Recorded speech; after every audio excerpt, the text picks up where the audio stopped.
RC the black Haden একটা রহস্যময় আধুনিক উচ্চশ্রেণীর ভিলা মুম্বাই শহরের প্রিমিয়াম লোকেশন। মালাবার হিলে অবস্থিত। চারপাশে গাছপালা, পাহাড়ে ঘেরা ঢালু রাস্তা, আর নিচে দূরে দেখা যাচ্ছে আরব সাগরের ঢেউ। পুরো বাড়িটি যেন রায়হান চৌধুরীর ব্যক্তিত্বের প্রতিচ্ছবি। নীরব অথচ তীক্ষ্ণ, আধুনিক অথচ রুক্ষ, আলোকিত অথচ রহস্যময় ঘেরা বিশাল একটি লাক্সারিয়াস হাউস। তিনতলা বিশিষ্ট এই ভিলাটি কাঁচ, কাঠ ও পাথরের সংমিশ্রণে তৈরি। সাদা ও ধূসর রঙে আধুনিক স্টাইলের বিল্ডিং। রাতে সাদা এলইডি লাইটে আলোকিত এই বাড়ি বাইরে থেকে দেখে মনে হয় যেন কোনো বিলিয়নিয়ারের সিক্রেট মিশন হেডকোয়ার্টার। ঢালু রাস্তায় দাঁড়িয়ে আছে রায়ানের কালো স্পোর্টস অ্যাস্টন মার্টিন গাড়িটি। বাইরে সিঁড়ি ও ব্যালকনি ঘেরা বিশাল কাচের দেওয়ালগুলোই ঝকমক করছে রাতের শহরের আলো। মৃদু দরজা স্লাইডিং কাচের, সিকিউরিটি ফিঙ্গার স্ক্যান দিয়ে খোলা। ভেতরে ঢুকলেই বিশাল ওপেন স্পেস, মার্বেল ফ্লোর, ছাদ থেকে নিচে ঝুলে থাকা আধুনিক ঝাড়বাতি। একদিকে কালো ও কাঠের সোফা, মধ্যবর্তী কাচের সেন্টার টেবিল, আর পেছনে লাইব্রেরি। গাঢ় বাদামি কাঠের বুকশেলফে বিদেশি দামি বই, সানপ্রুফ গ্লাসে ঘেরা কনফারেন্স লাউঞ্জ। একদিকে বড় স্ক্রিন ও একাধিক মনিটর। সে এখানেই তার গোপন মাফিয়া প্ল্যান, বিজনেস লাইন এবং নজরদারির কাজ করে। পেছনে সাদা কালো ম্যাপ অফ ওয়ার্ল্ড, রায়হানের নিয়ন্ত্রণাধীন অঞ্চলের চিহ্ন। বেডরুমে বিশাল বিছানা, কালো সিট আর লেদার হেডবোর্ড। পাশে অটোমেটিক স্মার্ট কাচের জানালা, যার বাইরে সাগরের দৃশ্য দেখা যায় আর দূরে হেলিকপ্টারের শব্দ শোনা যায়। আলাদা ওয়াক ইন ক্লোজেট, যেখানে কেবল কালো ধূসর, নেভি ব্লু, সাদা কালারের স্যুট ও কালেকশন। বাড়িটির পুরো ছাদ জুড়ে আছে কাছে ঘেরা জিম, সিমছাম বার কাউন্টার, আর কোনায় একটি গোপন হেলিপ্যাড। রায়ান মাঝে মধ্যেই এখান থেকে হেলিকপ্টারে করেই গোপন মিটিং বা বিদেশে চলে যায়। রাত 1টা পেরিয়েছে। আরব সাগরের ফিসফাস ঢেউ যেন দূর থেকে কোনো গোপন বার্তা দিচ্ছে। সাদা এলইডি লাইটের আলতো আলোয় ঝকমক করছে সি ভিলার মার্বেল ফ্লোর। ঝুলে থাকা ঝাড়বাতির আলোর নিচে বসে আছে রায়ান চৌধুরী। তার মুখে এক নিঃশব্দ তৃপ্তির ছায়া। আজকের দিনটা তার কাছে বিজয়ের। মনে হচ্ছে যেন পৃথিবীর রাজ্য আজ তার পায়ের নিচে নতজানু।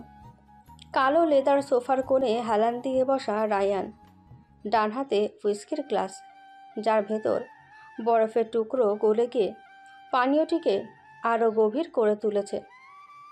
সে একবার চুমুক দিয়ে চোখ তুলে তাকায় সামনে রাখা স্ক্রিনে, যেখানে এক পেজে চলছে লাইভ ফিড।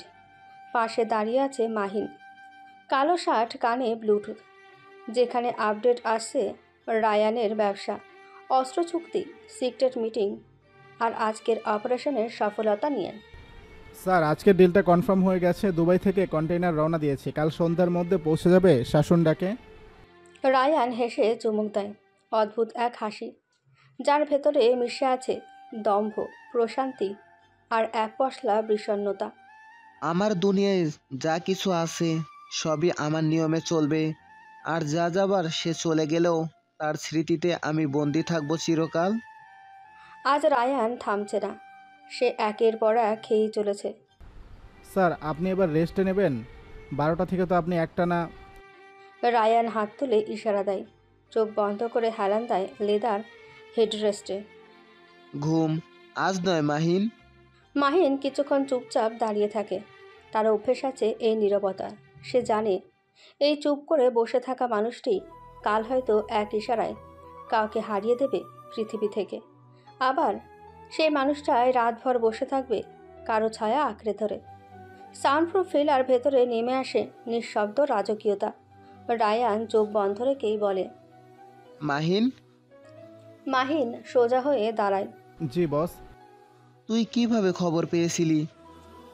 মাহিন একটু দ্বিধা করে বলল, বস, আমাদের লোক তো আগে থেকেই ওখানে নজর রাখতো, আর সেদিন আপনি গিয়েছিলেন কিন্তু আপনার সময় হয়ে গিয়েছিল বলে তাড়াতাড়ি ফিরে এসেছিলেন। কিন্তু আমাদের লোক ছিল, তারাই খবরটা দেয়। রায়ান হালকা বাঁকা হেসে বলে, কখনো কখনো কিছু গল্প শুরু হয় শেষ হওয়ার জন্য নয়, শুধু হৃদয়ে বেঁচে থাকার জন্য। রায়ানের শরীর দুলিয়ে হাসে। তারপর গ্লাসটা টেবিলে নামিয়ে রাখে। রুমে শুয়ে আছে সুমু। এখনও অচেতন সে। অচেতন না, বরং অচেতন করে রাখা হয়েছে তাকে, হয়তো ইঞ্জেকশন কিংবা কোনো ঘুমের ওষুধ দিয়ে। নিস্তব্ধ ঘরের ভেতর একটাই শব্দ, ওর নিঃশ্বাস। হঠাৎই সুমুর চোখের পাতা নড়ে উঠল। হালকা করে হাত পা নাড়িয়ে ধীরে ধীরে চোখ মেলে তাকালো সে। রুমের নরম আলো তার চোখে লাগলো। চোখ ঢেকে ফেলল হাত দিয়ে। কয়েক সেকেন্ড পর ধীরে ধীরে হাতটা সরিয়ে আবার তাকালো চারপাশে। চোখ বড় হয়ে গেল ওর। অপলকে তাকিয়ে রইল চারদিকে। একটা বিলাসবহুল রুম, নরম সাদা কার্পেট, আরামদায়ক রাজকীয় বিছানা, চকচকে মার্বেলের মেঝে, সিলিং থেকে ঝুলে থাকা কাচের ঝাড়বাতি, দেওয়ালে আধুনিক আর্ট, আর একপাশে বড় কাচের জানালা, যেখান দিয়ে শহরের আলো ঝলমলে রাত দেখা যাচ্ছে। নিজেকে এই ঘরের ভেতরে দেখে বিস্ময়ে হা করে রইল সুমু। ঠিক তখনই দরজার হালকা শব্দ হলো। সুমু তাকালো সেদিকে। একজন মহিলা ঢুকলো। বয়স ৪৫ থেকে ৫০-এর মধ্যে হবে। তার পরনে কালো আর সোনালি বর্ডারের কুর্তি। মুখে অদ্ভুত মায়া জড়ানো। হাতে একটা ট্রে, যেটাতে খাবার রাখা। মহিলাটি মৃদু হাসি দিয়ে এগিয়ে এলো সুমুর দিকে। সুমুর ভ্রু কুঁচকে গেল। আপনি কে আর আমি কোথায়? মহিলা একটু ঝুঁকে নরম কণ্ঠে বলল, তুমি জেগে উঠেছ? এ তো ভালো খবর। এখন চুপচাপ এটা খেয়ে নাও, অনেকক্ষণ না খেয়ে আছো। সুমু ধীরে উঠে বসার চেষ্টা করলো, কিন্তু শরীরে কোনো শক্তি নেই। মাথা ঘুরে উঠল। মহিলা দ্রুত ট্রেটা টেবিলে রেখে ওকে ধরে ফেলল। আহা না না, একদম উঠে বসো না এখন, তুমি খুব দুর্বল। আমাকে এখানে কে এনেছে? এটা কোথায়? মহিলাটি তখনও শান্ত। তোমার সব প্রশ্নের উত্তর দেব, তুমি আগে সুস্থ হও। সুমু ধোঁয়াশার চোখে তাকিয়ে রইল মহিলাটার দিকে। চেনা নয়, মুখটা একেবারেই অচেনা, কিন্তু কণ্ঠটা বড় অদ্ভুতভাবে শান্ত। সে একটু কাপা গলায় বলল, আপনি কে? আমি কোথায়? প্লিজ বলুন। মহিলাটি পাশে বসে তার মাথায় হাত বুলিয়ে দিয়ে বলল, ভয় পেও না প্রিন্সেস, তুমি এখন সুরক্ষিত জায়গায় আছো। তোমাকে এমন অবস্থায় খুঁজে পাওয়া গিয়েছিল, ডাক্তার এসে দেখে গেছে, এখন অনেকটাই ঠিক আছো তুমি। কিন্তু কে আনলো আমাকে এখানে? আমি এখানে কেন? এটা কোথায়? মহিলাটি একটু থেমে বলল, সব জানতে পারবে সময় মতো, আপাতত নিজের যত্ন নাও। কাল সকালে কেউ একজন তোমার সাথে দেখা করতে আসবে, তখন সব উত্তর পাবে তুমি। সুমুর চোখে ভয়ের ছায়া স্পষ্ট হলো। সে ধীরে ধীরে উঠে বসল, কিন্তু শরীরটা কেমন দুর্বল হয়ে পড়েছে। মহিলাটি এগিয়ে এসে তাকে বসতে সাহায্য করলো। তারপর ট্রে থেকে এক বাটি স্যুপ তুলে ধরে বলল, তোমার নাম সুমো, তাই না? খুব সুন্দর নাম। খাও, আমি তোমার পাশে বসে আছি। সুমু নিশ্চুপ হয়ে তাকিয়ে থাকলো দরজার দিকে। কালকেও দেখা করতে আসবে, এই কথাটা মাথায় ঘুরপাক খাচ্ছে। সে জানে না কে, কেন, কী উদ্দেশ্যে, কিন্তু বুকের ভেতর একটা অজানা কাঁপুনি কাজ করছে। সুমু অবাক হয়ে তাকিয়ে বলল, আপনি আমার নাম জানলেন কিভাবে? আপনি আমাকে চেনেন? মহিলাটি থতমত খেয়ে বলল, তোমার ডকুমেন্টের মাঝে তোমার নাম দেখেছি, সেখান থেকেই জেনেছি। সুমু আর কিছু বলল না। সে আপাতত শান্ত থাকার চেষ্টা করলো। অপেক্ষা করলো কাল সকালের। অন্য প্রান্তে একটা সিক্রেট রুমে মনিটরে চোখ রেখেছে একজন লোক। চোখে গভীর তীক্ষ্ণ দৃষ্টি তার, ঠোঁটের কোণে এক চিলটে রহস্যময় হাসি। সে ফিসফিসিয়ে বলে উঠল, ওয়েলকাম মিসেস খান। সরি, শুধু সুমাইয়া জাহান ওরফে সুমু। নরম সকালের আলো জানালার পর্দা পেরিয়ে ঘরের ভিতর ছড়িয়ে পড়েছে। কোথাও যেন একটা শান্ত অথচ অভিজাত পরিবেশ। রুমের কোণায় রাখা ডিফিউজার থেকে ভেসে আসছে হালকা ল্যাভেন্ডার গন্ধ। সুমু ধীরে ধীরে চোখ মেলে তাকালো। এখনও তার শরীরে কিছুটা দুর্বলতা। সে উঠে বসল না, শুধু চোখে মুখে আশ্চর্যের ছাপ নিয়ে চারপাশটা দেখছে। ঠিক তখনই দরজাটা খোলার শব্দ হলো। কাল রাতের মহিলাটি ভেতরে ঢুকলেন, তবে এবার তার সঙ্গে আরও একজন এসেছে। তার বয়স সুমুর বয়সের কাছাকাছি, গায়ের রং ফর্সা, সিল্কি লম্বা কোমর সমান খোলা চুল, গোলাপি ঠোঁট, টানা গভীর মায়াবী চোখ। মেয়েটি দেখতে বেশ আকর্ষণীয়। তার পরনে বেবি পিঙ্ক লং গাউন, গলায় ছোট্ট হীরের পেন্ডেন্ট ঝলমল করেছে। মেয়েটি ঘরে ঢুকে প্রথমেই থমকে গেল। তার দৃষ্টি স্থির হয়ে গেল বেডে শুয়ে থাকা সুমুর উপর। সুমুর চোখের গভীরতা, সৌন্দর্য, কোমল মুখভঙ্গি, যেন কোনো রূপকথা থেকে উঠে আসা এক রাজকন্যা। মেয়েটি মুগ্ধ হয়ে তাকিয়ে থাকে সুমুর দিকে। তার মুখে স্পষ্ট বিস্ময়। এত সুন্দর! মনে মনে বলে ওঠে সে। তবে মেয়েটির সেই বিস্ময়ের নিচে লুকিয়ে থাকা অন্য এক অনুভূতি। ধীরে ধীরে মাথাচাড়া দেয় হালকা হিস্সা। এই মেয়েটি যে চুপচাপ বিছানায় বসে আছে, অর্ধবিস্তৃত চাহনিতে তাকিয়ে আছে, কোনো সাজগোজ ছাড়াই এতটা মোহময়। তাকে দেখে মেয়েটির নিজের সাজানো সৌন্দর্যই নিজের কাছে কিছুটা মলিন ঠেকে। মেয়েটি মুখে কিছু না বললেও চোখে স্পষ্ট লেগে থাকে সেই দ্বন্দ্ব। ভেতরে ভেতরে সে স্বীকার করে নেয় সুমু তার চেয়েও বেশি সুন্দরী। মহিলাটি নরম স্বরে বললেন, এই যে প্রিন্সেস, উঠে পড়েছো? দেখো কে এসেছে। ওর নাম আলিশা, আমার একমাত্র মেয়ে। আলিশা ধীরে ধীরে এগিয়ে আসে, মুখে মিষ্টি হাসি, তবে চোখের ভিতর এখনও বিস্ময় আর সূক্ষ্ম এক ঈর্ষার রেখা লুকানো। হাই। সুমু তাকালো মেয়েটির দিকে। সুমুর গভীর চোখে চোখ পড়তেই খানিক দ্বিধায় পড়ে গেল মেয়েটি। তবুও সে মিষ্টি হেসে বলল, আমি আলিশা, এখানেই থাকি। তোমাকে দেখতে আসলাম। সুমু কয়েক সেকেন্ড চুপ করে তাকিয়ে থাকে মেয়েটার চোখে, তারপর খুব আস্তে বলে, ধন্যবাদ, কিন্তু এখানে থাকেন মানে এটা আমাদের বাড়ি নয়। না, আমরা এখানে আশ্রিত বলতে পারো। এই বাড়িটা যার, তিনি এখানে থাকেন না, তাই তার অনুপস্থিতিতে আমরা এই বাড়ি দেখাশোনা করি। আলিশা একটা চেয়ার টেনে নিয়ে বসে পড়ে বিছানার পাশে। তার মুখে হাসি, কিন্তু ভেতরে ভেতরে একটা অদ্ভুত অস্বস্তি কাজ করছে। সে মনে মনে বলে, এই মেয়েটার মুখে কোনো কৃত্রিমতা নেই, চোখে একরকম স্বচ্ছতা আছে। এমন কি আছে এর মধ্যে, এত স্নিগ্ধ অথচ এত গভীর? নিজেকে বোঝাতে চেষ্টা করে আলিশা। আমি এত সাজি, এত চেষ্টা করি পারফেক্ট থাকতে, তবুও এই মেয়েটা শুধু চোখ মেলে তাকালেই দৃষ্টি কাটছে। মহিলাটি তখন আবার বলে ওঠেন, আলিশা তোমার পাশে থাকবে কিছুক্ষণ। তুমি চাইলে ওর সঙ্গে কথা বলতে পারো, আর তোমার যা প্রয়োজন সবটাই ও দেখে। সুমু ধীরে বলে, আপনাদের এত যত্নে আমি সত্যি কৃতজ্ঞ, কিন্তু আপনারা এখনো বললেন না আমি এখানে কেন, কে আনলো আমাকে এখানে। মহিলাটি একবার আলিশার দিকে তাকিয়ে হালকা মাথা নেড়ে বললেন, সব জানতে পারবে সুমো, তবে তোমার আরেকটু বিশ্রাম দরকার। সময় হলে সব জানবে। আমি এখন যাই, আমার নিচে অনেক কাজ পড়ে আছে। কথাগুলো বলে মহিলাটি রুম ত্যাগ করেন। রুমে কয়েক মুহূর্ত নীরবতা নেমে আসে। আলিশা তাকিয়ে থাকে সুমুর মুখের দিকে। মনের ভেতর এক বিষণ্ণ হাহাকার বেজে ওঠে তার। সে মনে মনে বলে, ও যদি এখানে থেকে যায় তাহলে? তারপর হঠাৎ সে বলে ফেলে, তুমি খুব সুন্দর, জানো? সুমু একটু অবাক হয়ে তাকায়, তারপর ভদ্রতা সূচক হেসে বলে, আপনি নিজেও কম সুন্দর নন, কিন্তু আপনি জানেন আমাকে এখানে কে এনেছে? আলিশা আলতো হেসে বলে, হ্যাঁ জানি তো, তবে আমরা তো সব সমবয়সী হব। তুমি আমাকে তুমি করে সম্বোধন করতে পারো। সুমু উতলা হয়ে বলে, কে এনেছে আমাকে এখানে প্লিজ বলুন। এই বাড়ির মালিক।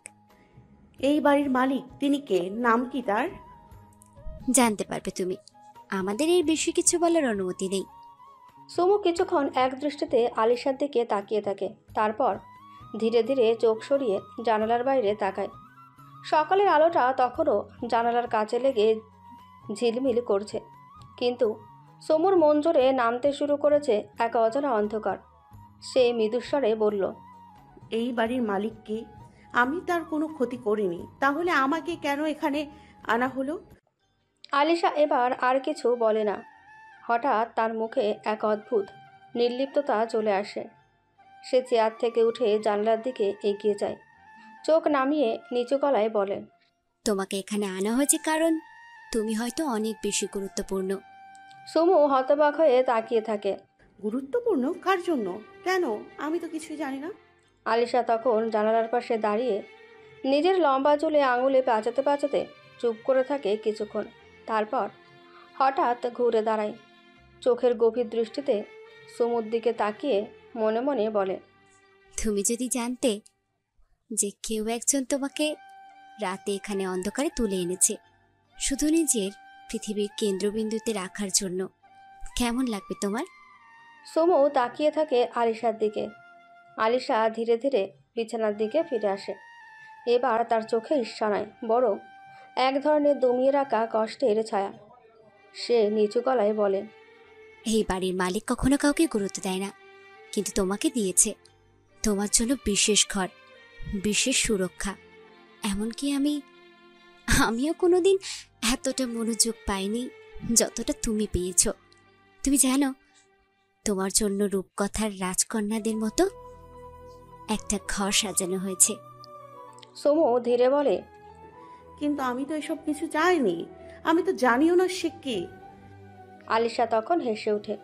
সে হাসির তিক্ততায় ভরা। সবাই চায় না, তবুও পায়। আর কেউ কেউ সবচেয়েও কিছু পায় না।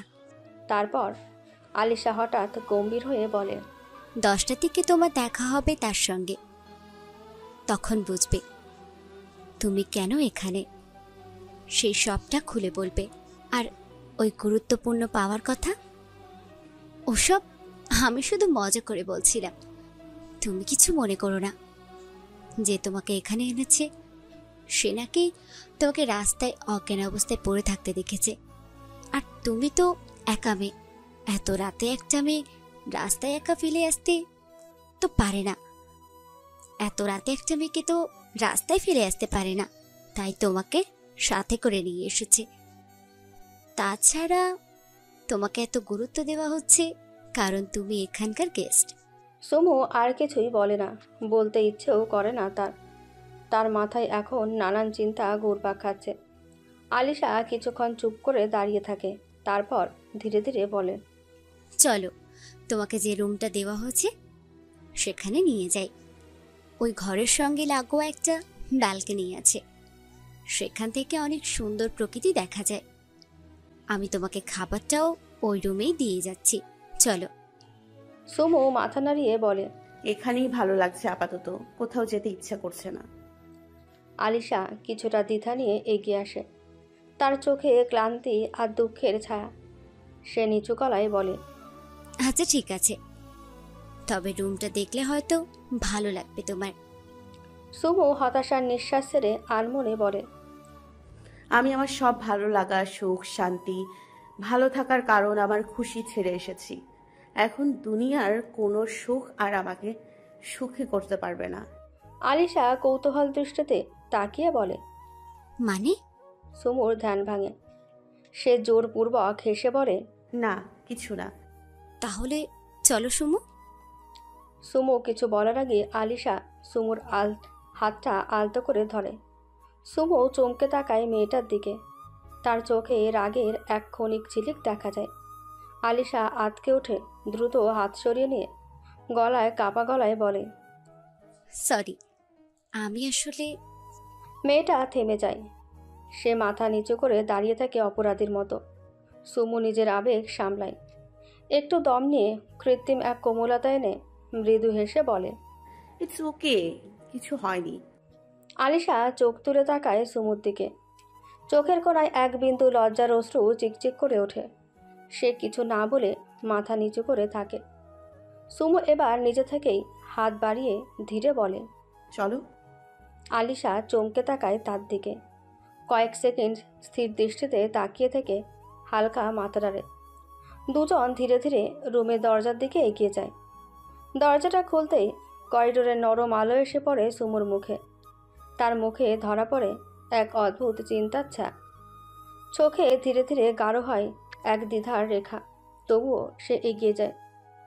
দুজন ধীরে ধীরে করিডোর ধরে হাঁটতে থাকে। বাড়িটা খুব নীরব, যেন সময় এখানে একটু ধীর হয়ে গেছে। সমুর চোখ ধীরে ধীরে চারপাশে ঘুরে বেড়ায়। তার মনে হয় এই বাড়ির প্রতিটি কোণে কিছু না কিছু লুকিয়ে আছে। আলিশা মাঝে মাঝে সমুর দিকে তাকায়, কিছু বলতে চায়, আবার থেমে যায়। হঠাৎ সে বলে, এই যে, এই ঘরটাই তোমার জন্য করা হয়েছে।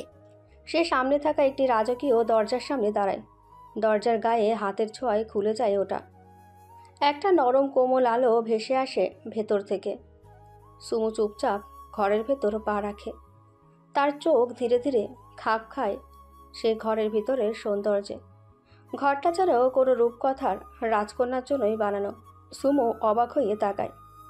একটি রঙিন, স্বপ্নময় এবং রাজকন্যা থিমযুক্ত বাচ্চাদের বেডরুম।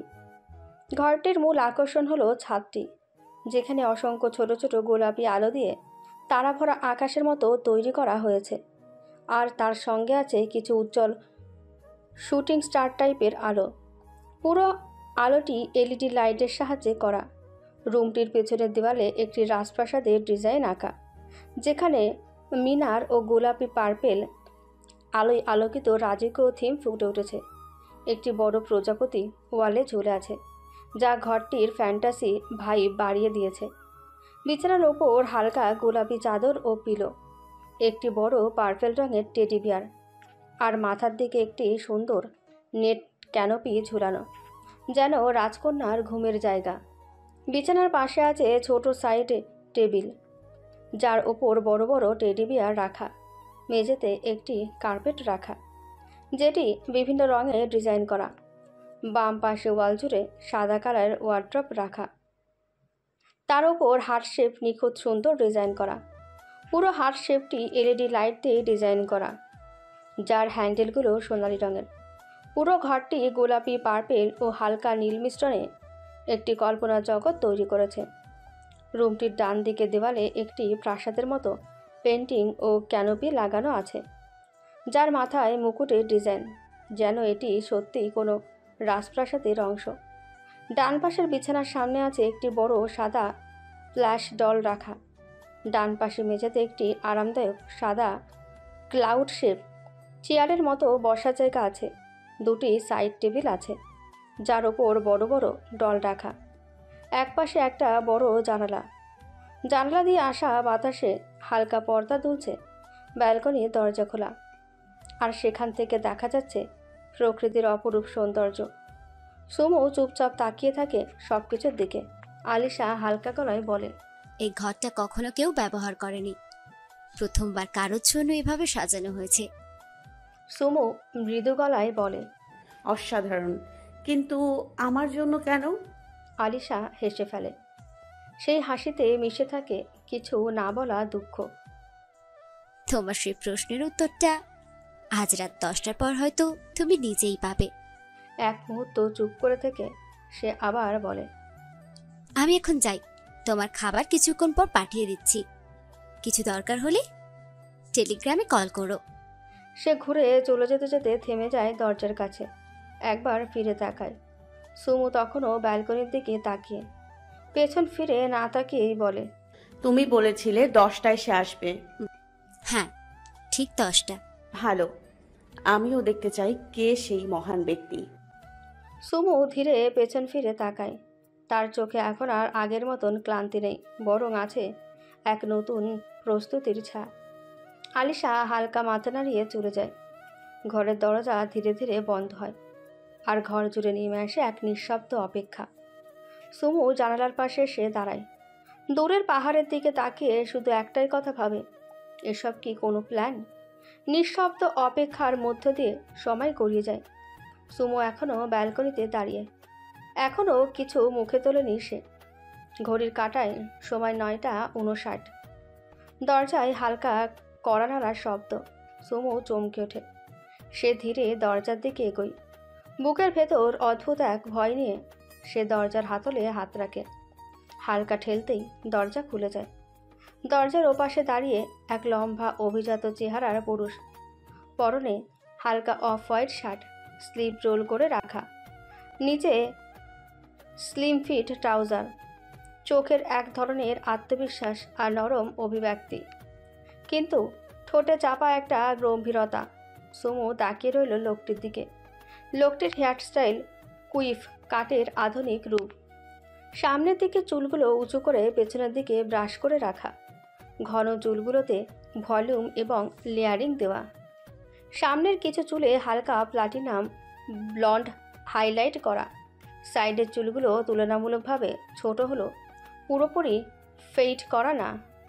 তার চোখ দুটি গাঢ় বাদামি আকৃতিতে তুলনামূলকভাবে ছোট এবং সামান্য নিচের দিকে টানা। ভ্রুগুলো ঘন এবং সিমসাম। নাক সোজা এবং মাঝারি আকৃতির। ঠোঁটজোড়া পাতলা, যার ওপরের প্রান্তে একটি সূক্ষ্ম বাঁক রয়েছে। চোয়াল শার্প এবং ডিফাইন্ড। হালকা গোফ ও দাঁড়িয়ে আছে। সব মিলিয়ে ক্লাসিক হ্যান্ডসাম লুক।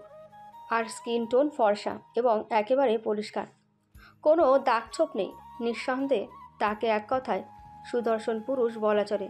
লোকটি হালকা হেসে বলে, কেমন লাগলো রুমটা?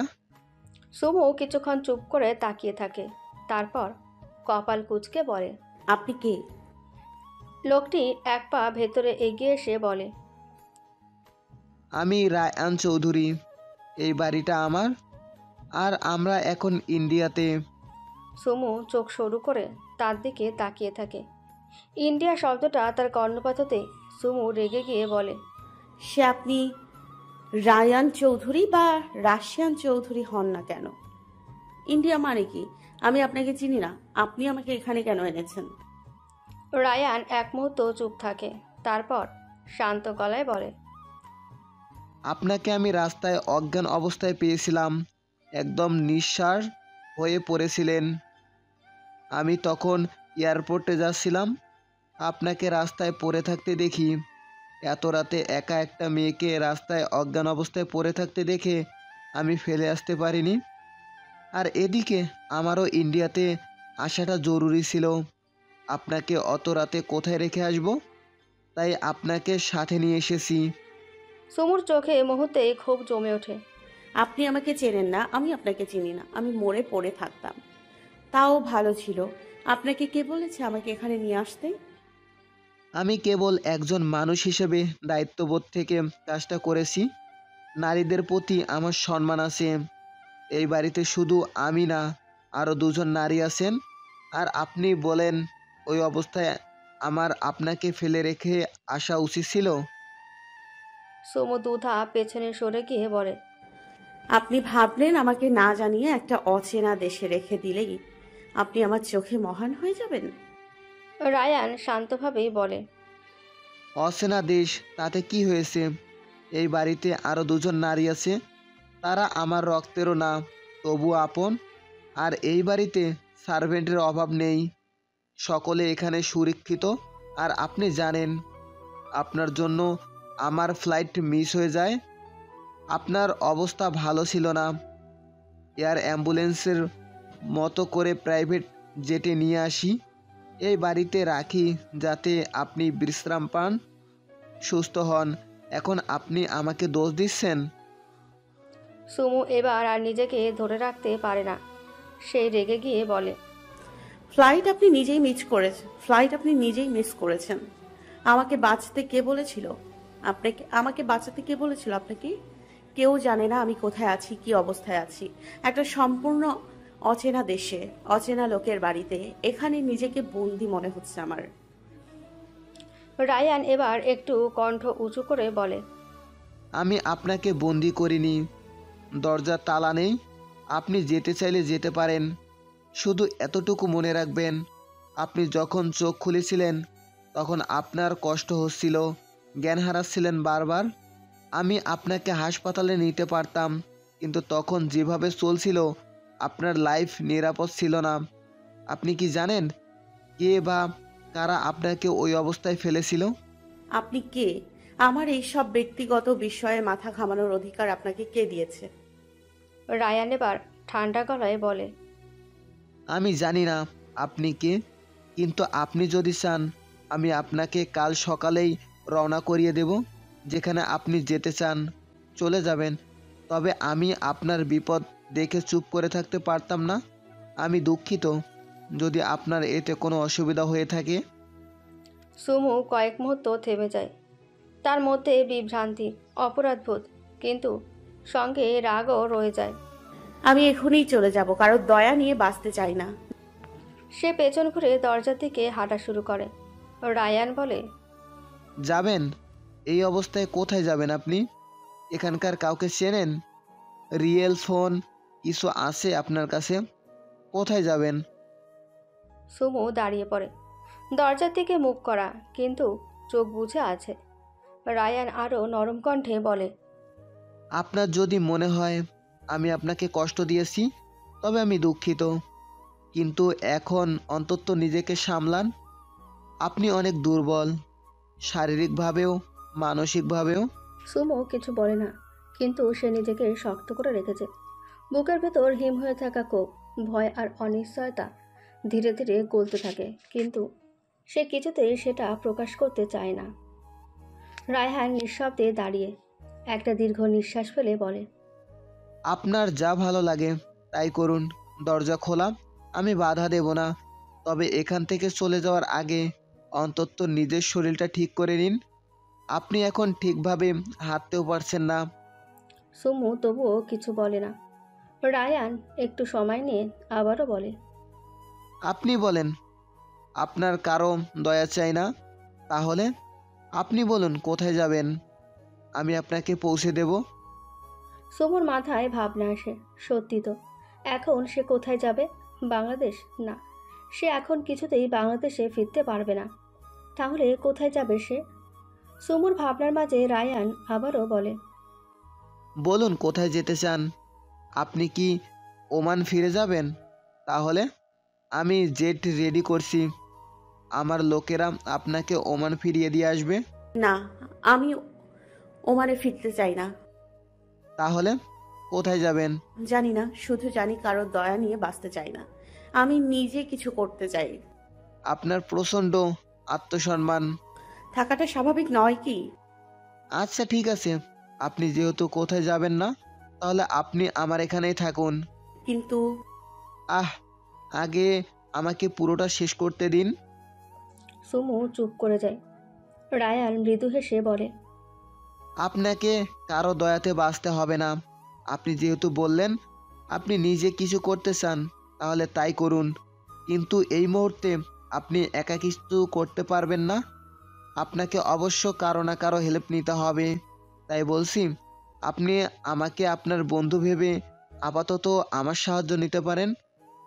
পরে যখন নিজে বড় কিছু করে ফেলবেন, তখন না হয় আমার সাহায্য আমাকে শোধ করে দিলেন। এইভাবে করলে আপনি নিজেও কিছু করতে পারবেন, আর আপনাকে কারো দয়ায় বাঁচতেও হলো না। বাতাসে মৃদু ল্যাভেন্ডার ঘ্রাণ ভেসে আসে, কিন্তু তা সুমুর ভিতরে ঝড়কে শান্ত করতে পারছে না। সুমু ধীরে বলে, কিন্তু আপনি আমাকে কেন সাহায্য করতে চাইছেন? ওই যে বললাম, বন্ধু ভাবতে পারেন। আপনার বন্ধু ভাবতে সমস্যা হলে শুভাকাঙ্ক্ষী ভাবতে পারেন। কিন্তু আমি এত সহজে কাউকে বিশ্বাস করতে পারি না। এছাড়া আর কোনো উপায় আছে এছাড়া আর কোনো উপায় আছে আপনার কাছে? আর তাছাড়া ওমান শহরের রাস্তা থেকে আপনাকে ইন্ডিয়াতে এনেছি। আপনার ক্ষতি করার ইচ্ছা থাকলে আরও আগেই করতে পারতাম। রায়ানের কথাগুলো শুনে সুমু চুপ করে থাকে। তার মনের ভেতরে এখনও লড়াই চলছে, বিশ্বাস করবে কিনা, এখানে থাকবে কিনা, সাহায্য নেবে কিনা। কিন্তু যতই সে নিজেকে শক্ত রাখার চেষ্টা করে, ততই যেন তার মন ধীরে ধীরে ক্লান্ত হয়ে পড়ে। রায়ান একটু অপেক্ষা করে বলে, আপনি এখন কথা না বললেও চলবে, ভাবার জন্য সময় নিন। আমি আপনাকে কোনো কিছুতে বাধ্য করছি না, শুধু এতটুকুই চাইছি, নিজেকে আরেকটু সময় দিন। এই বাড়িতে কেউ আপনাকে প্রশ্ন করবে না, তারা দেবে না। আপনি সম্পূর্ণ স্বাধীন। এই শেষ কথাগুলো যেন অচেনা কোমলতার মতন এসে ধাক্কা দেয় সুমুর কঠিন আবরণে। সে কিছু না বলে একটু পাশ ফিরে দাঁড়ায়, যেন নিজের ভেতরে যন্ত্রণাটা লুকাতে চায়। রায়হান আর কিছু না বলে দরজার দিকে এগিয়ে যায়। দরজার কাছাকাছি পৌঁছে সে একটু থেমে পেছন ফিরে বলে, টেক ইউর টাইম। আর হ্যাঁ, আপনি এখানে থাকলে প্রিন্সেস ট্রিটমেন্ট পাবেন। আর এই বিষয়টা নিয়ে আপনি কোনো বাধা দিতে পারবেন না। এই রুমটা আপনার। এই রুমে ব্রেকফাস্ট পাঠানো হয়েছে, খেয়ে নিন। যদি একা একা খেতে ভালো না লাগে নিচে আসতে পারেন। রায়ান চলে যায়। ঘর জুড়ে আবারও নিস্তব্ধতা নেমে আসে। সুমু দীর্ঘ নিঃশ্বাস ফেলে বিছানায় ধপ করে বসে পড়ে। তারপর ধীরে বিছানা থেকে উঠে দরজার দিকে এগিয়ে যায়। দরজাটা বন্ধ করেনি রায়ান। সে একবার করিডোরে তাকায়, কেউ নেই। সুমু নিচে নামার সিদ্ধান্ত নেয়, কিন্তু একটা অস্বস্তি তাকে আবারও রুমে ফিরিয়ে আনে। ওমান, বুরাইমি শহর। সিরাজ একটা রুমে একা বসে, চারপাশে নিস্তব্ধতা। জানালার ফাঁক দিয়ে সূর্যের আলো পড়ে আছে তার পাশে রাখা কফি মগের ওপর। সেটা ছুঁয়েও দেখেনি সে। হঠাৎ রুমের দরজা ধাক্কায় খুলে যায়। ভেতরে একে একে ঢুকে পড়ে আয়ুব, নিহাল, সাইফ, অমিত, সারভাজ, আরবাজ, রিয়াদ, ফাহিম, রাহিন আর রিসান। সিরাজ সবার দিকে তাকিয়ে ভ্রু কুঁচকে ওঠে, ঠান্ডা গলায় বলে, অফিস নেই তোদের? আয়ুব গলা চড়িয়ে বলে, প্রবলেম কি তোর? ভাবিজিকে খুঁজে পাওয়া যাচ্ছে না আর তুই এখানে ঠান্ডা মাথায় বসে আসিস, ক্যালকুলেশন দেখছিস? সিরাজ চোখ সরিয়ে জানালার বাইরে তাকায়, হালকা হেসে বলে, তো কি করব? ও নিজের ইচ্ছেতে চলে গেছে, আমি কি তার উপর প্যারল দিয়েছিলাম? সারবাজ গর্জে উঠে বলে, তুই সিরিয়াসলি বলছিস এই কথা? শেহরাজ এবার চেয়ারে হেলে পড়ে, ঠোঁটে ঠান্ডা এক তাচ্ছিলের হাসি খেলে যায় তার। হ্যাঁ বলছি। ওর জন্য তো আর আমার বিজনেস বন্ধ রাখতে পারবো না। তোরা চাইলে ইনায়ের কাছে রিজাইন দিয়ে দে, আমি নিউ লোক হায়ার করব। কেউ চলে গেলে জীবন থেমে থাকে না। একজন সিক্রেট মাফিয়ার একজন বিজনেসম্যান, এই দুই পরিচয়ের নিচে আবেগ কাজ করে না। আমাদের মতো মানুষের কাছে টাকাটাই সব। নিহাল ধীরে ধীরে এগিয়ে এসে ঠান্ডা গলায় বলে, তুই শুধু সিক্রেট মাফিয়া আর বিজনেসম্যান না এসকে, তুই একজন হাজব্যান্ডও আর আমাদের বন্ধু। আমরা বাবিজিকে চোখে হারাই, সে হারিয়ে গেছে বলে আমরা খুঁজতে বের হচ্ছি। তাহলে তুই কি করে এতটা নির্লুপ্ত হয়ে বসে আছিস? সিরাজ এবার রাগে গর্জে উঠে বলে, কারো চেহারায় কিছু লেখা থাকে না। মেয়েরা সুন্দর হয়, রহস্যময় হয়, আবার বিশ্বাসঘাতকও হয়। ও গেছে, ভালো করেছে। অমিত নিচু গলায় বলে, ভুল করছিস এসকে, এরকম কথা বলার লোক তুই না। তুই তো ভাবিজিকে চোখে চোখে রাখতিস। শেহরাজ থমকে যায়। 1 সেকেন্ডের জন্য চোখ বুজে ফেলে, তারপর আবার চোখ মেলে তাকিয়ে বলে, চোখে চোখে রাখতাম বলেই হয়তো আজ চোখের আড়ালে চলে গেছে। এক মুহূর্তে যেন পুরো রুমটা নিস্তব্ধ হয়ে যায়। শেহরাজের ঠান্ডা অথচ তীক্ষ্ণ কথায় যেন সবার মুখে তালা পড়ে যায়। কেউ কিছু বলতে পারে না। নীরবতায় ছুঁয়ে যায় রুমের প্রতিটা কোণ। শুধু হৃদয়ে থুকপুকানি টের পাওয়া যায়। ঠিক তখনই দরজা খুলে রুমে ঢুকে পড়ে স্যান্ডি, তার মুখে সদাচেনা পেশাদার হাসি। স্যার, সব রেডি। সবার চোখ ঘুরে যায় স্যান্ডির দিকে। একসাথে সবাই প্রশ্ন করে ওঠে, কি রেডি? স্যান্ডি কিছু বলতে যাবে, ঠিক তখনই সিরাজ ঠান্ডা গলায় বলে, ইউএসএ যাচ্ছি আজ রাতেই একটা বড় ডিল সাইন করতে। কবে ফিরবো বলতে পারছি না। আর কে জানে, হয়তো এইবার তোদের জন্য একটা নতুন বিদেশি ভাবিজি নিয়েই ফিরবো। শেহরাজের ঠোঁটের কোণে বিদ্রুপাত্মক হাসি। সিরাজের কথা শুনে মুহূর্তেই রুমে হুলুস্থুলুস পড়ে যায়। আয়ুব চিৎকার করে বলে, তুই কি পাগল হয়ে গেছিস? আরবাজ দাঁতে দাঁত চেপে বলে, সুমু হারিয়ে গেছে আর তুই বিদেশে যাচ্ছিস, এটাই তোর ভালোবাসা? রিয়াদ তাচ্ছিল্য করে হেসে বলে, রিয়াদ, ভেবেছিলাম তুই তোলপাড় করে ফেলবি সব, খুঁজে বের করবি ভাবিজিকে। নিহাল রাগ দেখিয়ে বলে, তুই ফালতু ডিলের জন্য দেশ ছেড়ে চলে যাচ্ছিস? তোর মাথা ঠিক আছে আজকে? রিশান দীর্ঘশ্বাস ছেড়ে বলে, তুই এসকে না, অন্য কেউ। সকলে হতাশ হয়ে চুপ করে যায়। প্রত্যেকের চোখে আগুন। সিরাজ একটুও পাত্তা দেয় না, তার চোখে অদ্ভুত নির্লিপ্ততা। সে ধীরে ধীরে একটা কফির কাপ হাতে তুলে নেয়, তারপর কফিতে ছোট চুমুক দিয়ে ঠান্ডা গলায় বলে, আমার লাইফ, আমার ডিসিশন, তোদের এসব সো কল ড্রামাতে আমার কিছু যায় আসে না। আমি কাউকে এক্সপ্লেন করি না, বুঝলি? সবাই শেহরাজের মুখের দিকে তাকিয়ে থাকে।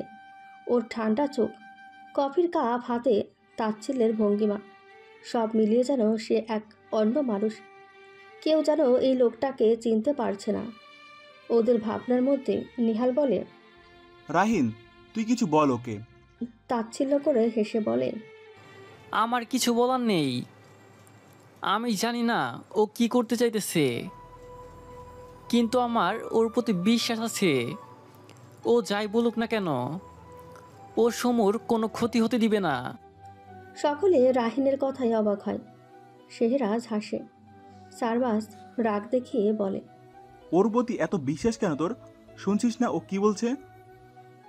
আরবাজ সারবাজের কাঁধে হাত রেখে বলে, বাদ দাও ব্রো, ও নিজেই ওর পিছিয়ে বউয়ের শোকে আছে। বিডিতে কি একটা প্রবলেম হয়েছে।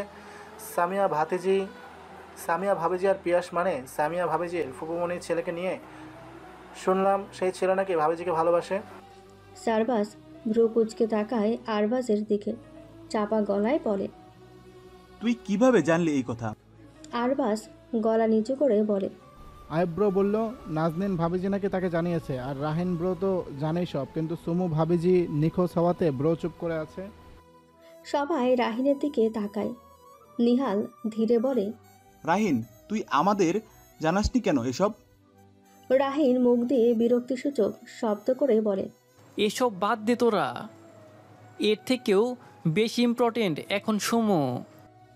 ওদের কথার মধ্যে বাইরে এক অদ্ভুত আওয়াজ হয়। সকলে দরজার দিকে তাকাতেই দেখে আরিয়ান এসেছে। চোখ মুখের অবস্থা করুণ। আরিয়ান শেহরাজের সামনে এসে দাঁড়িয়ে গর্জে বলে, সুমু কোথায়? এসকে রোজা বলল তুই নাকি ওকে মেরে গুম করে দিয়েছিস। শেহরাজ এগিয়ে এসে বলে, তোর মুখ বন্ধ রাখ আরিয়ান।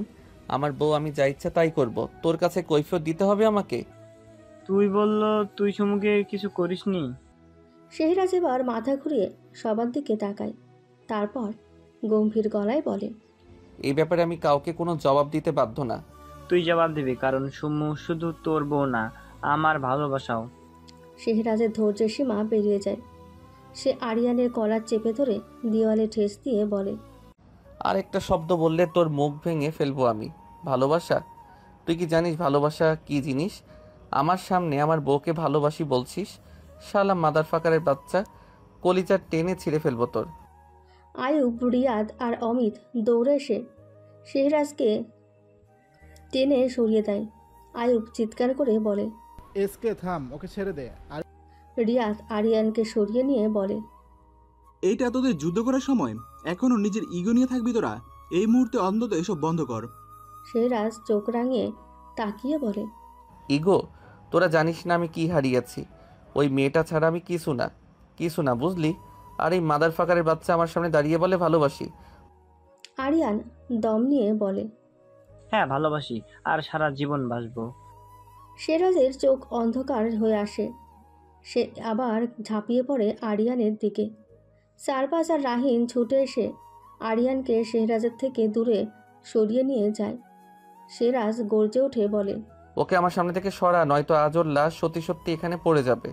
আরিয়ান তাচ্ছিল্য করে হেসে বলে, এবার সুমুকে আমি খুঁজে বের করবই, আর তোর থেকে অনেক দূরে নিয়ে যাব ওকে। আমি কোরিয়াতে চলে যাব ওকে নিয়ে, তারপর আমরা বিয়ে করে ভালো একটা লাইফ কাটাবো। আর শোন এসকে। শেহরাজ তাকায়।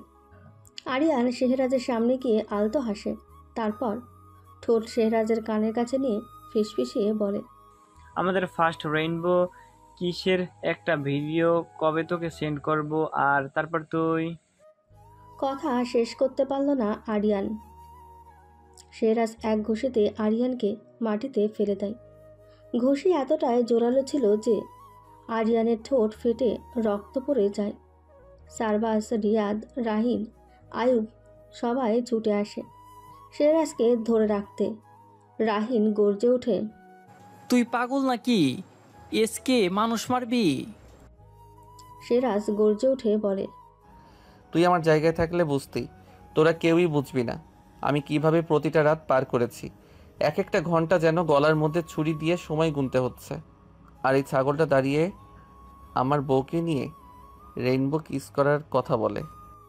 শেহরাজ আরিয়ানের উদ্দেশ্যে বলে, তোর মুখে এমন কথা আসে কিভাবে? শুয়োরের বাচ্চা, আমার বউ নিয়ে তুই ফালতু কথা বলিস, ভিডিও করবি, তোর রেইনবো কিসে আমি আগুন লাগিয়ে দিব। শুয়োরের বাচ্চা, তোর ঠোঁট কেটে আমি কুত্তা দিয়ে খাওয়াবো। শেহরাজ ছুটে আসে। এবার সে সত্যিই মারতে চায়। তুই মরবি আজ, তুই মরে যাবি আজ। আয়ুব, রিয়াদ, রাহিন, অমিত, সারবাজ সবাই ঝাঁপিয়ে পড়ে শেহরাজকে টেনে ধরে। শেহরাজ ধাক্কা দিয়ে সরায় সবাইকে।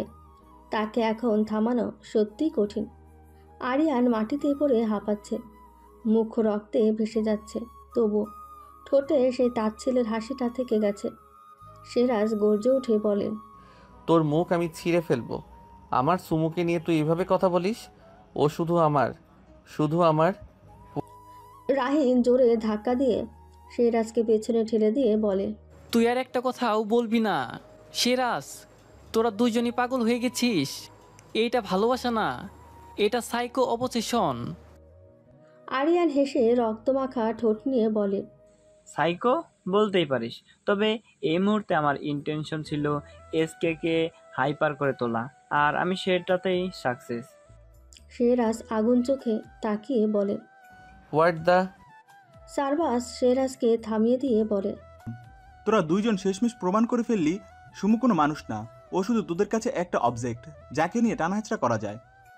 সারবাজের কথা ঘর জুড়ে ছায়ার মতো নেমে এলো। এক পিন পতন নিস্তব্ধতা যেন চারপাশকে গিলে খাচ্ছে।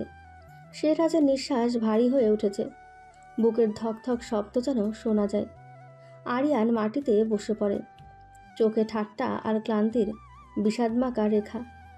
আরিয়ান ঠোঁটের কোণা থেকে রক্ত মুছতে মুছতে ফোঁস করে বলে, আমি যাচ্ছি সুমুকে খুঁজতে। এক মুহূর্ত দেরি না করে পকেট থেকে ফোন বের করে আরিয়ান। কোথাও একটা কল করে সে। কল রিসিভ হতেই গর্জে উঠে বলে, পুরো ওমান শহরে কারফিউ জারি করো, যতগুলো ইউনিট, গাড়ি, হেলিকপ্টার আছে সব নামাও। সুমুকে খুঁজে বের করতেই হবে, পুরো শহর তোলপাড় করে দাও। আমি সুমুকে চাই, অ্যাট এনি কস্ট। কথাগুলো বলে আরিয়ান বেরিয়ে যায়। শেহরাজ চুপচাপ ব্যালকনিতে গিয়ে দাঁড়িয়ে মনে মনে বলল, তোমাকে ভুলে যাওয়া সম্ভব না, চাইলেও পারবো না, কারণ তুমি আমার নিঃশ্বাসের মতো, প্রতিটি মুহূর্তে জড়িয়ে আছো আমার অস্তিত্বে। যদি দুটি উপায় হতো, এক তোমাকে ভুলে যাওয়া, না হলে মরে যাওয়া, তাহলে হয়তো বেঁচে থাকা নয়, নিঃসংকোচে মৃত্যুকে বেছে নিতাম আমি। কারণ তোমাকে ভুলে যাওয়া আমার অসম্ভব ছিল, কিন্তু মরে যাওয়া সম্ভব ছিল। শেহরাজের ভাবনার মাঝে আয়ুব গিয়ে বলল, আরিয়ান খুঁজতে গেল, তুই যাবি না? শেহরাজ দূরের আকাশের দিকে তাকিয়ে বলে। না। আয়ুব রাগ দেখিয়ে বলে, তাহলে এতক্ষণ আমার বউ করছিলে কেন? শেহরাজ বাঁকা হেসে বলে, সিরাজ খান কখনো হাঁটতে শিখেনি, ও বেশি বলছিল তাই ওকে মনে করিয়ে দিচ্ছিলাম যে ওটা আমার বউ। শেহরাজের কথায় ঘরের আবহাওয়া আরও ভারী হয়ে যায়। আয়ুব তাকিয়ে থাকে শেহরাজের দিকে। উপস্থিত কেউ বুঝতে পারে না শেহরাজ আসলে কি করতে চাইছে। সন্ধ্যা নামার আগেই রায়ান আবারও সুমুর রুমে ঢোকে। আজকেই রায়ান চৌধুরী পুরোটা অস্বাভাবিক। তার হাতে ট্রে ভর্তি খাবার, তাতে সাজানো ফল, এক গ্লাস জুস, কিছু হালকা খাবার। রায়ান দরজার কাছে দাঁড়িয়ে থাকে কয়েক মুহূর্ত। সুমু চুপচাপ জানালার পাশে বসে বাইরে তাকিয়ে আছে। তার চোখের নিচে কালি, ঠোঁট শুকনো। সকাল থেকে এখনও কিছু খায়নি সে। রায়ান ধীরে ধীরে এগিয়ে এসে ট্রেটা পাশে টেবিলে রাখে। সবাই খেয়েছে, আপনি কেন এখনো কিছু মুখে তোলেননি? সুমু মাথা নাড়ল, মুখ তুলে তাকালো না। একটু খান, আপনার শরীর দুর্বল হয়ে যাচ্ছে। সুমু এবার মুখ ঘুরিয়ে রায়ানের দিকে তাকালো।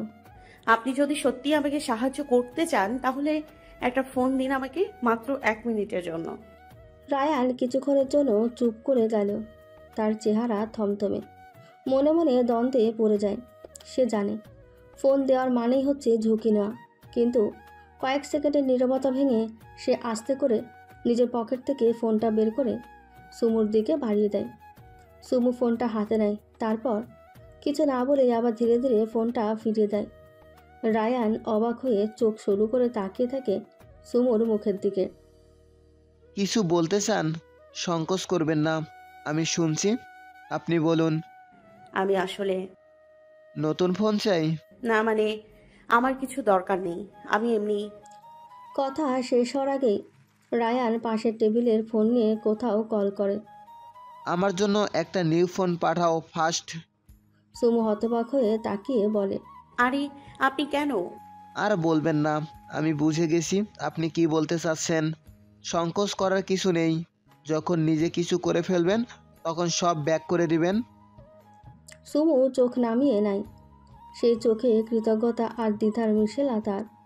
রায়ান ধীরে ধীরে খাবারের প্লেটটা সুমুর সামনে বাড়িয়ে বলল, একটু খেয়ে নিন, আপনার শরীরে তো যত্ন নিতে হবে, যতটুকু পারেন প্লিজ।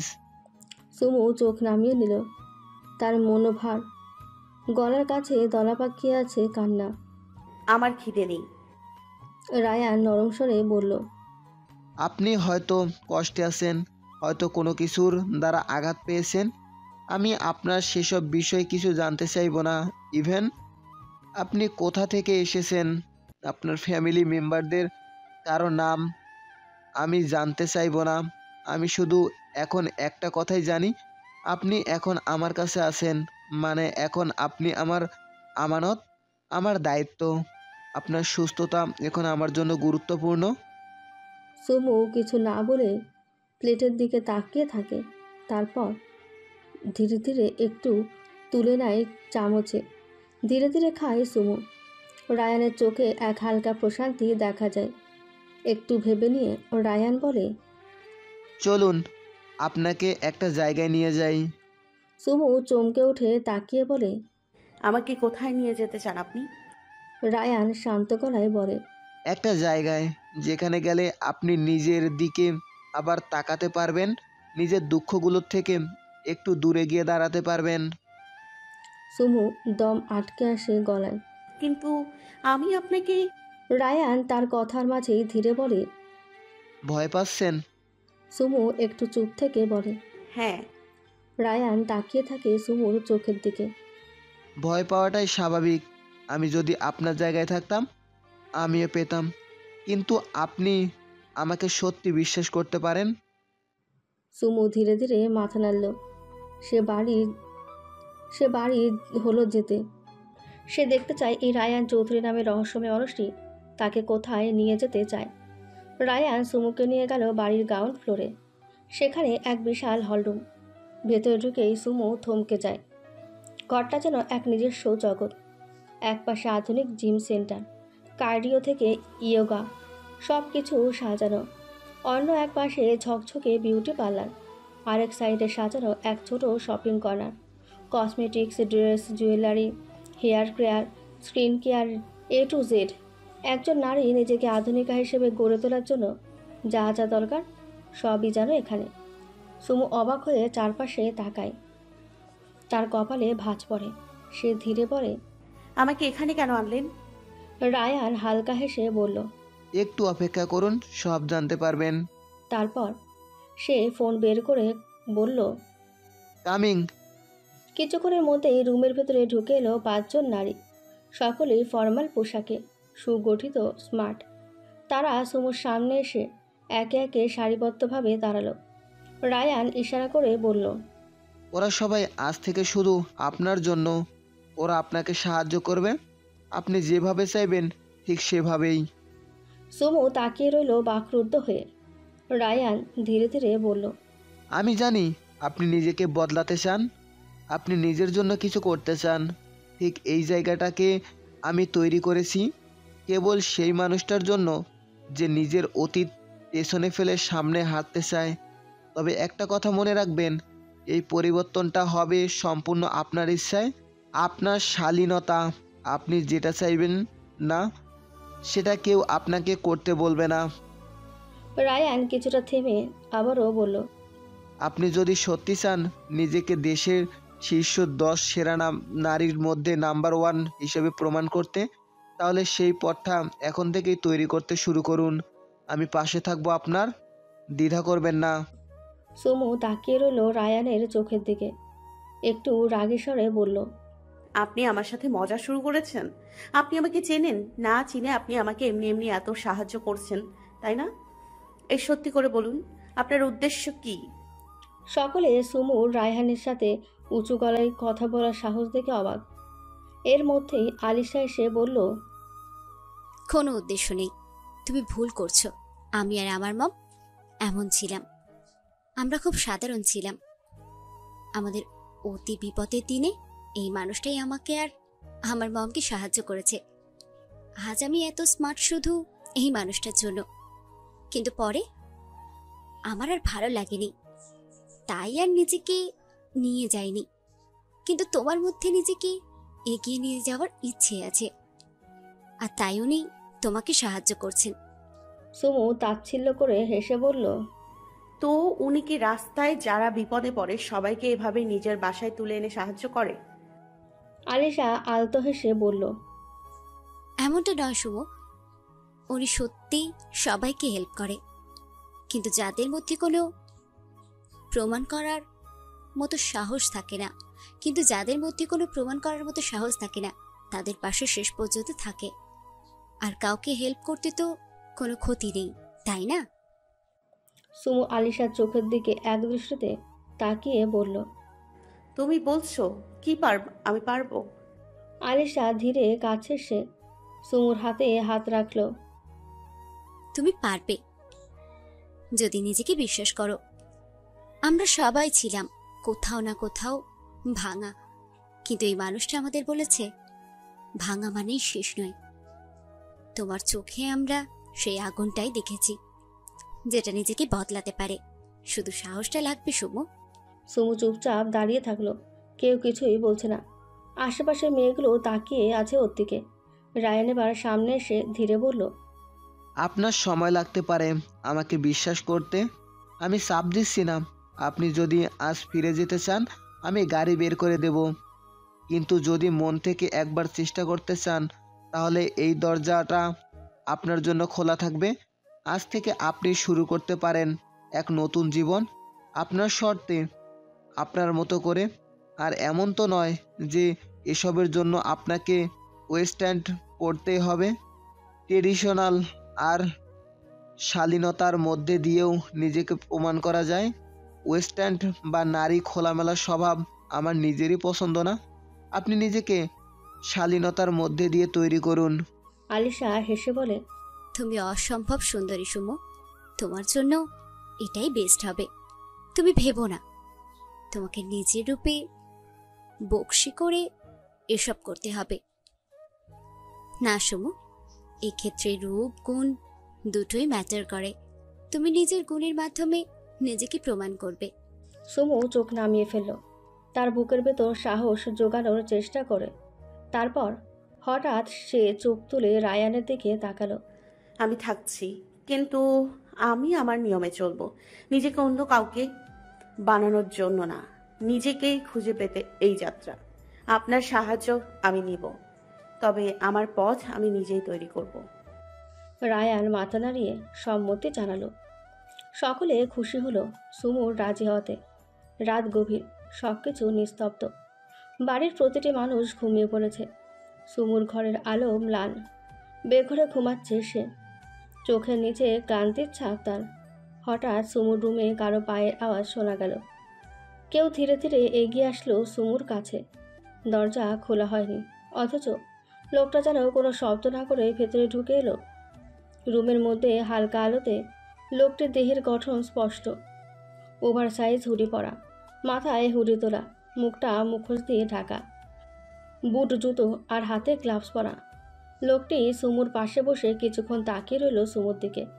কিছুক্ষণ সময় যেতেই লোকটা পকেট থেকে বের করলো একটা ছোট সিরিঞ্জ, একটি হালকা ডোজের ঘুমের ইঞ্জেকশন। যতটা সম্ভব নিঃশব্দে সে ইঞ্জেকশনটা সুমুর বাহুর পাশে খুব সতর্কভাবে পুশ করল। কোনো ব্যথা নেই, কোনো অস্বস্তি নেই। ইঞ্জেকশনটা শুধুই সুমুকে আরও গভীর ঘুমে পৌঁছে দিল। লোকটা এবার অন্য পকেট থেকে বের করলো একটা ছোট্ট সিলভার বোতল, লোকাল স্প্রে। সে খুব আস্তে নিখুঁত নিয়ন্ত্রণে স্প্রে করলো সুমুর গলার জোলাইনের কাছে, তারপর আরও একটু নিচে। বিউটি বোনের কাছাকাছি দ্বিতীয়বার স্প্রে করলো। স্প্রে শেষে সে বোতলটা আবার পকেটে ঢুকিয়ে 2 মিনিট বসে রইল। তারপর হঠাৎই ঝুঁকে পড়ল সুমুর গলার ওপর। স্প্রে করা জায়গায় আস্তে করে দাঁত বসিয়ে দিল। খুব ধীরে কামড়ে ধরল সে। একটা অদ্ভুত রক্তাভ ছোপ ছড়িয়ে পড়ল সুমুর ফর্সা ত্বকে। 5 মিনিট পর সে সরে এলো। গলার পাশে একটা গোল ক্ষতচিহ্ন।